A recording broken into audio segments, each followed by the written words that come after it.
Nous sommes le groupe 5 des 4e ED et nous allons vous parler du film Sur les chemins de l'école de Pascal Plisson, en vous présentant deux des personnages, Zahira et Samuel. Nous allons d'abord parler de leur situation familiale, des difficultés qu'ils rencontrent pour aller à l'école, des inégalités et discriminations auxquelles ils font face, et pour finir, nous expliquerons l'opinion de Samuel, puis le nôtre collectivement. Donc, nous allons commencer par parler des situations familiales en commençant par Zahira, qui est une fille de 12 ans vivant au Maroc dans les montagnes du Haut-Atlas. Avec sa famille assez pauvre, assez nombreuse, composée de ses grands-parents, parents et elle-même. Elle vient d'un milieu plutôt pauvre, on la voit aider ses parents aux tâches ménagères comme la lessive. Moi, je vais vous parler de la situation de Samuel. C'est un jeune garçon de 13 ans, indien, en situation de handicap qui l'empêche de marcher. Il ne peut donc pas aider aux tâches ménagères. Ces deux enfants rencontrent des difficultés pour aller à l'école. Zahira, comme Samuel, parcourt une distance assez longue. Elle parcourt 22 km tous les lundis avec deux de ses amis pour se rendre à l'internat.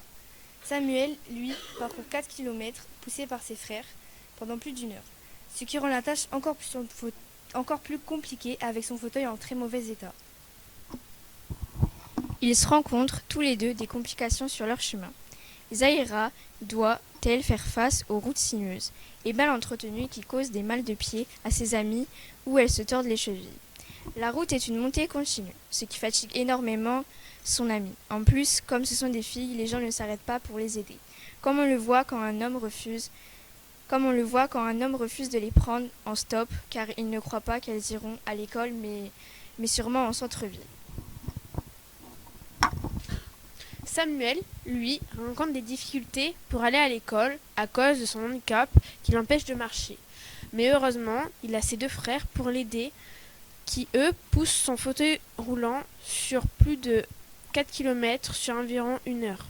Les deux frères doivent le pousser dans plusieurs milieux, dont des routes de terre, mal entretenues, des rivières, etc. Un jour, ils croisent une nouvelle difficulté, un camion qui leur barre la route. Heureusement, deux hommes les aident. Comme nous l'avons dit au début, nous allons parler des inégalités et discriminations face à l'éducation. L'école n'est pas égale pour tout le monde. Par exemple, les taux de scolarisation du Maroc et en Inde, qui sont des pays émergents, sont compris entre 57% et 72%. Autrement dit, 2 enfants sur 3 qui sont en âge d'être scolarisés ne le sont pas. Aujourd'hui, les taux ont augmenté. Ils sont compris entre 69% pour les filles et 81% pour les garçons.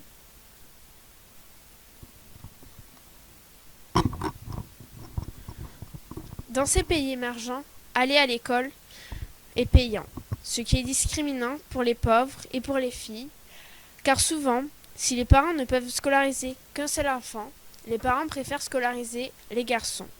Ou alors, ils envoient les enfants garder les troupeaux dans les zones plus rurales. Comme on le voit avec Zahira, les filles subissent des discriminations à cause de leur sexe et aussi par culture. Les parents refusent donc de les envoyer à l'école. La pauvreté est aussi une grosse inégalité. On le voit avec Jackson par exemple. Il va à une école assez pauvre, c'est une grosse inégalité car beaucoup d'enfants qui n'ont pas les moyens car les parents n'ont pas de quoi payer de longues études. Les enfants éloignés comme Zahira sont aussi discriminés. Elle reste à l'internat, ce qui n'est pas la chance de tous les enfants. Maintenant, nous allons parler de l'opinion de Samuel. Samuel exprime son opinion en expliquant que les enfants en situation de handicap, comme lui, ne peuvent pas accéder à l'éducation, surtout dans son pays. Il donne un témoignage pour alimenter son opinion. Une ancienne camarade issue d'une famille aisée a été retirée de l'école.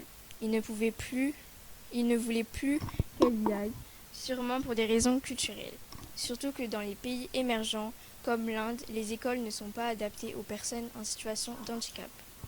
En parlant culture, ils expliquent que les filles sont aussi retirées de l'école, tout comme chez Zahira, au Maroc avec son amie qui a été enlevée du système scolaire par ses parents. Nous avons le même avis que Samuel. L'école est un droit auquel tous les enfants, qu'ils soient pauvres handicapés, loin ou que ce soit des filles, doivent en bénéficier. Ce qui n'est pas encore le cas, car plus de 57 millions d'enfants ne sont pas scolarisés dans le monde.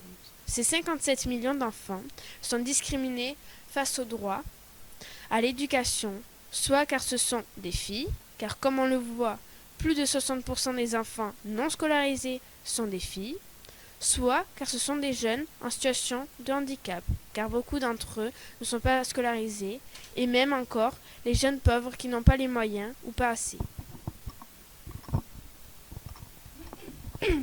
Pour y remédier, il existe plusieurs solutions pour tenter de regagner une équité favorable à tous. Par exemple, pour les jeunes handicapés, des rambardes, des accompagnants, en clair de nouveaux aménagements seront requis. Pour les filles, il pourrait y avoir de la sensibilisation pour essayer de faire évoluer la mentalité et surtout celle des parents. Comme le dit Zahira quand elle donne son avis et explique que c'est ce qu'elle voudra faire plus tard. Pour l'éloignement, la création de nouvelles écoles plus proches ou alors la création d'internats pour ces enfants qui ont un trajet difficile, dangereux et très long serait favorable. Malheureusement, pour les pauvres, c'est plus compliqué, car les moyens peinent déjà à fournir les besoins de leur propre population. Il faut toujours rester optimiste et tenter de trouver de nouvelles solutions pour permettre à ces enfants d'avoir la chance de bénéficier de l'éducation et aller à l'école pour apprendre sans aucune inégalité, puisque la scolarisation de ces jeunes est essentielle pour leur société, leur pays et surtout pour leurs études personnelles, pour avoir un bel avenir en ayant peut-être des emplois bien mieux payés. En tout cas, Samuel est soutenu par sa famille et reste optimiste. C'est un beau message qui rappelle que tout n'est pas perdu pour ces enfants discriminés et souvent oubliés. Merci d'avoir pris le temps de nous écouter. Ceci est la fin de notre oral.